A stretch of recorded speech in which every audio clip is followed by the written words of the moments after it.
Hi everyone, in front of me I've got ZTE Blade A32 and let me share with you how to reset app preferences on this device. So let's start with opening the settings, and here we have to find the apps and notifications sections. It should be on the third position from the top. Now let's tap on see all 52 apps, of course 52 in my case, and then 3 dots again in the right upper corner.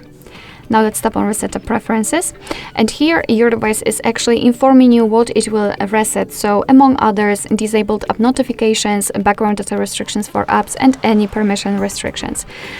What's more, no worries, you won't lose any app data, so simply tap on Reset Apps, and basically this is it. This is how to reset app preferences in this ZTE device. Thank you so much for watching. I hope that this video was helpful, and if it was, please hit the subscribe button and leave the thumbs up.